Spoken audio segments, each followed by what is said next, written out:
E se tudo que a gente pensa sobre justiça, poder e sucesso estivesse, na verdade, de cabeça para baixo? Hoje vamos dar uma olhada num capítulo do Evangelho de Mateus que faz exatamente isso. Ele apresenta um reino onde as regras são totalmente diferentes.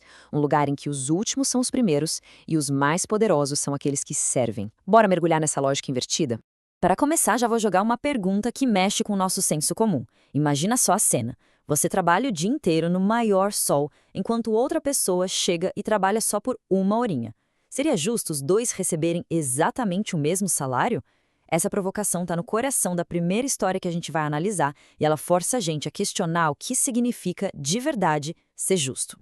E essa história é uma parábola. E olha, parábolas não são feitas para dar respostinhas fáceis, né? A ideia é justamente cutucar, é desafiar o que a gente espera e o que a gente acha que é uma compensação justa ou merecida. Beleza. Então o cenário é um vinhedo. Como dá pra ver aí na linha do tempo, o dono da propriedade sai contratando gente em 5 horários diferentes ao longo do dia, desde cedinho pela manhã até o finalzinho da tarde. O palco já tá montado para dar alguma confusão sobre o tempo de trabalho de cada um. E aqui vem a grande virada da história. Quando chega a hora do pagamento, todo mundo, sem exceção, recebe a mesmíssima coisa, uma moeda de prata. Não importa se a pessoa ralou o dia todo ou se só trabalhou por uma hora. O salário é idêntico para todos. A reação, claro, é exatamente a que a gente esperaria. A galera que trabalhou o dia inteiro fica indignada. A reclamação deles é super direta. O pagamento deles foi igual ao nosso. E vamos combinar, né? Pela nossa lógica de mérito, de quem se esforça mais, a frustração é totalmente compreensível. Mas a resposta do proprietário, essa é a virada de chave. Ele não entra na discussão sobre justiça. Em vez disso, ele muda o foco para duas coisas. Primeiro, o direito dele de ser generoso com o dinheiro dele e, segundo, a inveja dos outros diante da bondade dele. A discussão sai do campo do justo e entra no campo da graça. E a parábola termina com essa frase que, na verdade, define o capítulo inteiro. Os últimos serão os primeiros. Isso não é só uma frase de efeito, sabe? É a regra fundamental desse reino invertido, onde as nossas ideias de mérito e status simplesmente não se aplicam do mesmo jeito.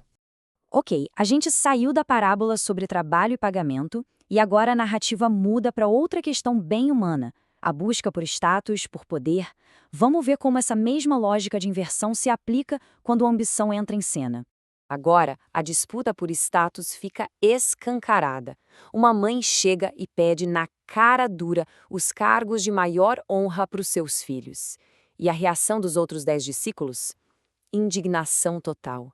Aquela mesma inveja que a gente viu lá na vinha reaparece, só que agora a briga é por poder.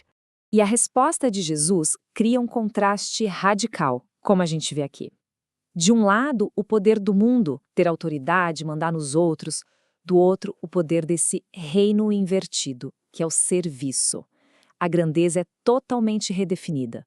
Não é sobre quantos te servem, mas a quantos você serve. Ser o primeiro é se tornar escravo de todos. E o mais forte é que essa ideia radical de liderança não fica só na teoria, não. Ela é personificada no exemplo máximo da própria figura central da história. Essa declaração aqui é o pilar de todo o argumento. O líder supremo não veio para ser servido, mas para servir. E o ponto máximo desse serviço é dar a sua vida. Nesse reino, liderar é, em última análise, sinônimo de autossacrifício. E como que, para não deixar dúvidas sobre o que dar a vida significa na prática, Jesus detalha o que está para acontecer. Essa previsão bem sombria não é apresentada como uma derrota, mas sim como a expressão máxima do seu serviço. Cada passo doloroso faz parte do caminho dessa liderança servidora que ele acabou de descrever. O capítulo termina com uma terceira história. Depois de falar de justiça e de poder, a narrativa foca na cura de 2 homens cegos. E como a gente vai ver, isso funciona como uma metáfora perfeita para a mensagem central do capítulo inteiro. A situação aqui é de total marginalização. 2 homens cegos, na beira do caminho, ignorados. A multidão em volta ainda tenta calar a boca deles, mas a necessidade deles é tão grande que, em vez de se calarem, eles gritam ainda mais alto. Uma persistência impressionante. E esse momento é fundamental. No meio da multidão apressada, Jesus para. E ele para quem? justamente para os últimos, os marginalizados. E ele não presume nada, ele pergunta, dando voz e dignidade para eles. Ele dá atenção para quem a sociedade já tinha descartado. O pedido deles é tão simples, mas ao mesmo tempo tão profundo. Eles não pedem dinheiro nem esmola. O que eles querem é poder enxergar, participar plenamente do mundo de novo. É um desejo de restauração completa. A resposta é movida pela compaixão. Eles os toca e a visão é restaurada na hora. E reparem no resultado imediato. A primeira coisa que eles fazem com a visão nova é começar a seguir Jesus. A cura física resulta num novo propósito. Então, o ponto crucial é que este milagre é muito mais do que só uma cura física.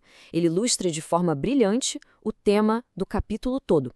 Os discípulos estavam cegos pela ambição, os trabalhadores estavam cegos pela inveja. Ganhar a visão é, na verdade, começar a entender essa nova realidade, essa lógica de ponta-cabeça, onde os últimos são os primeiros e os maiores são os que servem. Resumindo tudo, as 3 histórias de Mateus 20 nos ensinam 3 princípios desse reino invertido. Sobre justiça, a graça supera o mérito. Sobre poder, o serviço supera a dominação. E sobre status, a verdadeira visão é reconhecer quem todo mundo ignora. E isso tudo nos deixa com uma pergunta final para refletir. Se as regras do mundo fossem invertidas desse jeito, o que realmente significaria ser o primeiro? Esse capítulo nos desafia a repensar tudo isso.